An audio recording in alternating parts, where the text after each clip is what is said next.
Hello, and welcome to the inaugural episode of the Battle Academy podcast. My name is Monica. You may know me on social media as Anthissa or Anthissa21. And I'll leave links to social media in the podcast description if you're interested in shooting me any questions or comments you may have. I will gladly take all those.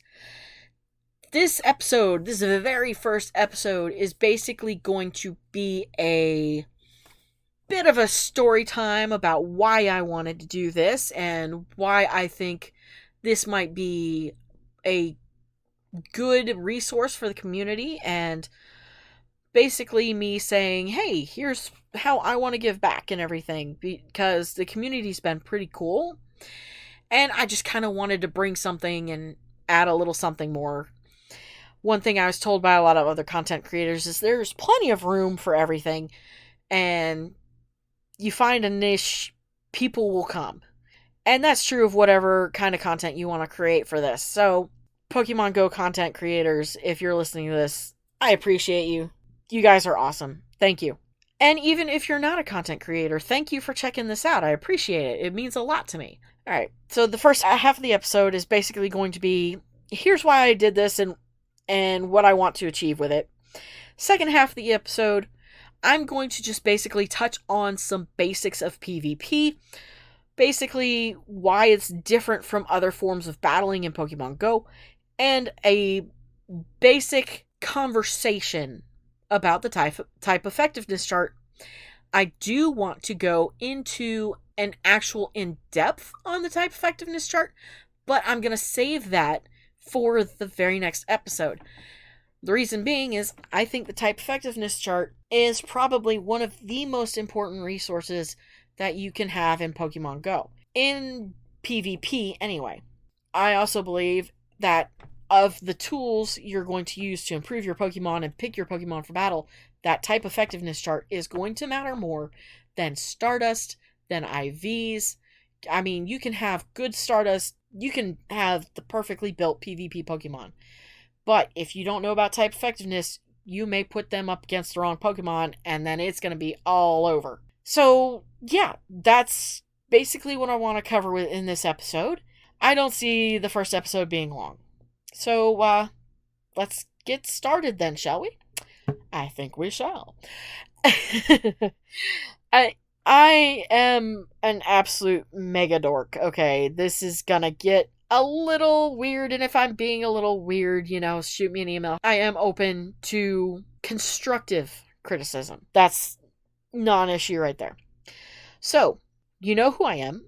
You know what this is. Why am I doing this? Part of the why I've already explained. I want to help the community. I think this is my way to give back to the community. I think this is my way to kind of quote-unquote leave my mark. I'm not looking to be as big as like the YouTube creators or the other podcasters or anything. I just want to provide a resource to people. And there is a little bit of ulterior motive too. I want to get better myself. I currently suck at PvP.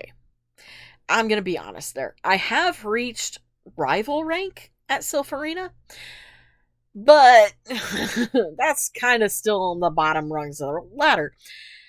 I want to get better. I want to learn why certain Pokemon are not working up in a match, and how I can improve my Pokemon, improve my team building, and get better at that. So, doing this podcast for me is kind of a way to keep myself honest with what I'm doing in PvP and basically help me build my team by saying, here is how to do it as I learn how to do it. And basically just to keep me moving forward in the realm of PvP. If people actually listen to it and this benefits them, that's added bonus for me. And I hope you learned something from this. I hope that you guys enjoy this and find me to be somewhat entertaining. I have attempted podcasts in the past.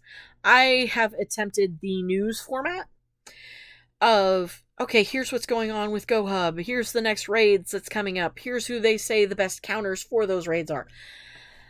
I have tried that so many times. And honestly, I think the Lured Up podcast with Pokemon Professor Network, I think they have it down. And I think there's no way I could improve upon what they do. They've got a good rapport with each other, Ken and Adam. And I respect that. I admire that. They do a really good job. So for me, I think instead of trying to be like them, why don't I try another area that I think is available? I haven't seen very many PvP podcasts, or I'm not looking in the right spots for them. And I think it's the second one, because I know Ghost Stadium has one. So, but this is mostly to help beginners at this point. The first few episodes are going to focus on the basics. You know, why is PvP different than all the other battle formats? Rocket battles, gym battles, raids. Why does that require a separate tactic kind of thing? And using the resources like the type effectiveness chart, how to go about reading the information on PvPoke, and what it takes to build a quality team to go forward in PvP. And then I also want to do the Sylph meta breakdowns, because I think that's interesting, because even though I build what I think is a good team, I'm still hit or miss on whether or not it actually performs the way I want it to. Like I said, I'm only rival rank. I want to get better. I want to get that challenger rank. I want to get further. I want to grow as a PvP player. So going back to the basics, starting back at the beginning, helps build a foundation. And if you don't have a good solid foundation, everything else just falls apart. The other aspect of why I want to do this is because the state of the world is chaos. At least in the United States, I know it. The rest of the world, they're getting back on their feet. They're getting further and getting their COVID numbers and everything down. But the United States, yikes. Oof. So much oof. I'm not going to get political on this podcast, but COVID is a reality. We have to face this work from home stuff and everything. So we are currently in a situation that we have a lot of time on our hands. Pardon me. We have a lot of hands on our time. Pardon me. We have a lot of time on our hands. And because we now have this time on our hands, people are picking up new games. They're learning new things. They're doing all this other stuff. And more people, pardon me, allow me to say that right, are getting into Pokemon Go, and more people are joining PvP because of the lowered requirements. Now, if you are brand new to PvP and you're going, requirements? What the heck were the requirements? PvP, Great League, Great Battle League, Go Battle League. I will get these words right. Pokemon Go Battle League originally required a walking distance before you were allowed to play a match. They originally started it out at a 5-kilometer distance. It got reduced over a couple months later down to 3 kilometers per set. Then, with work from home and the COVID situation, it got removed entirely. On top of that, they also removed lowered the requirements for trainer battles, just basic trainer battle where you go find your friend and you hit the button and say, hey, I want to battle. It got dropped down to great friends. You had to at least get that first bubble filled. And more people have gotten into doing Sylph League or into doing remote tournaments because of that. Now, the future as to whether or not those requirements ever get reinstated or readjusted back to their normal places, that's all up in the air right now. Because Niantic has to make a decision. Yes, Go Battle League, the entire point was, you have to walk and everything, because this is a game where you have to get up and move. However, with the requirements lowered, they're enjoying a lot more of people spending money to get better Pokemon, get balls, get all this other stuff that they need. That is looking a little weird. I do eventually see them putting the walking distance requirement back on Go Battle League. Hopefully, because this comes from my experience being a rural Pokemon Go player. They will keep it down at a lower walk requirement because 5K per set was too much. I tried doing that. I tried getting all of my sets. It never happened. When they got down to 3K, which I really appreciated the drop, I was able to get more of my sets. However, due to my day, I was not able to get all of them. Personally, for me, I think a good goal would be 1 to 2K per set. Probably 2K, so that way you still have to get out and move regularly. Now, seeing as you can get 5 sets a day, well, right now it's altered to 6, but if it ever goes back to normal, it'll be 5 sets a day. 2K per set, I don't see that as an issue. It's pretty easy to hit. So that's 10 kilometers as opposed to the 3K per set, which got you up to 15. That's getting a little iffy and up there, especially considering that not everybody can get out and go walk and do it safely. For me, I live in this rural area. We don't have any sidewalks. The roads that I'm on, the cars get up to between 50 to 80 miles an hour, depending on which road it's on. That's not safe. Like, the safest spot I have to walk is the driveway in my backyard right now. So, for me, I think dropping the walking distance to maybe 1.5 to 2 kilometers would be a lot better, and you'd get more people retained and doing Go Battle League once the walking distance is back. As for the requirement for trainer battles in general, the remote trainer battles that you just hit button, do battle, if they bump it back up to Ultra Friends, where it was originally, they're going to have an issue, I think. They're going to have a bunch of people go, well, this isn't worth it anymore. Especially considering that right now, remote tournaments are a huge uptick right now. And personally, I think they should just leave it at the good friends requirement, and that would do so much to keep people playing. Hopefully, we will see what happens. Right now, all the battle requirements that are set up, the removed walking distance, the reduced friendship level, they are instated until the end of the month. I think that's a good idea right now. I think we'll see it get extended, especially as the United States stays in the situation that it's in.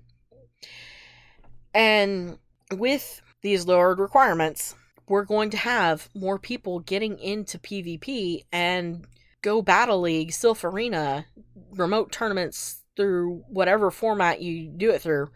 That's still going to be a huge thing. We're still going to have people who maybe get frustrated and go, okay, how do I get better? So that's where Battle Academy podcast comes in. And I hope this fills that spot. I'd really like that. I'd appreciate that. But even if, I'd only get a few people listening, I'd like whoever's listening now, if you've made it this far, that would be awesome. I hope for good things. If it goes either way, I'll be happy that I'm actually doing something and I'm actually taking those first steps. Because the first steps for anything, that's the hard part. And once you get started, once you get into that motion and that rhythm of doing something, then it becomes easier. The first Go battle stuff, the first few trainer battles you may take, you're not always guaranteed to win. Yeah, you're going to face some hard things as you go through it, but, taking the time to improve, that's a good thing that's worthwhile. Whew. For this episode, I believe that is a good spot for me to take a bit of a break, get some water, catch my breath, and I'll be back in just a moment with the the back half of the show, I'm going to discuss PvP versus the other battle formats in Pokemon Go, and then just do a basic look at the type effectiveness chart, saving the in-depth look for next week's episode. So thank you if you made it this far. I'll be back in just a moment.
And I am back for the second half of the show.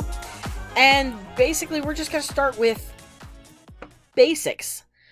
I think that's, like I said in the first half of the show, getting the good, solid foundation built is going to be one of the things that helps you. So we're going to start PvP 101. And honestly, I'm going to start with why PvP is different than your other battle formats. And it's pretty much easy peasy, easy to understand. PvP, and there's really no ums or ifs or ands or buts about it. You are playing another trainer in real time. This is exceptionally different than the battles that we're normally used to. You know, you go to a gym to take down a gym, you are only fighting that Pokemon like, it's kind of like a mini raid kind of thing. You go in, you take your Pokemon, your team of 6, you go boom, boom, boom, you best the gym with whatever powered up Pokemon you got. You don't even really have to worry about building a team for a gym battle. You just go in and you wipe it. And if you don't win the first time, you revive and you go back in. Same thing with the rocket battles. They're kind of the same. As long as you don't just back out, you can battle a rocket battle until you win. That is an awesome, cool thing. Rocket battles kind of like doing the training battles with Candela, Blanche, or Spark, whoever you choose to battle. You are battling an AI. And it's pretty simple, cut and dry. You pick your Pokemon.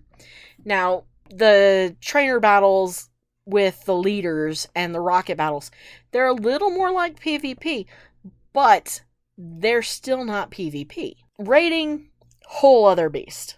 You need an entirely different setup for that. You got to pick your good counters, but unlike any other battle format, you have plenty of time to pick your counters. And you can pre-build a team even too, which kind of similar to PvP in that if you're doing Sylph Arena, you can build a team beforehand. Well, you have to build a team beforehand. You can see that each version of battling is its own different unique thing based on how many Pokemon do you need to select before you go in and what kind of damage is done. And it's pretty much easy to break down, cut and dry. Rocket battles, training battles, not trainer battles. You only have access to 3 Pokemon. Same in PvP. Raiding and gym battles, you have a team of 6, similar to Sylph, but they're still different. PvP is unlike anything else because it is, believe it or not, a turn-based setup. The turns go about half a second. It's really, really microscopic to see. And it really doesn't matter because we're all tapping the screen 1,000 times a second. You get that going, you get that going, and you're just drumming on your phone screen, move faster! And again, you get the charge moves, but you get the little mini game when you play them. You don't get that mini game with raiding or gym battles. You do with your training battles and your rocket battles, but that's going to be about where the similarities end. What comes down to is the shields. Rocket battles and training battles, you are playing against an AI. PvP, not the case. The other person can choose when they fire off their charge moves and when they use their shields. That's where you get into the higher difficulty level.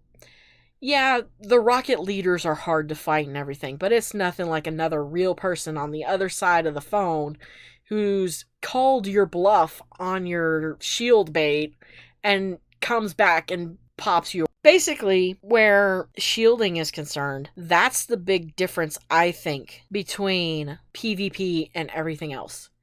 You've got that other person that knows when or is guessing when to fire off their shield moves, and it could affect the outcome. That's just one of the many things that make PvP different. And it's a frustrating beast. It really is. PvP, it's fun, and you should keep in mind the entire time you're doing PvP, this is for having fun.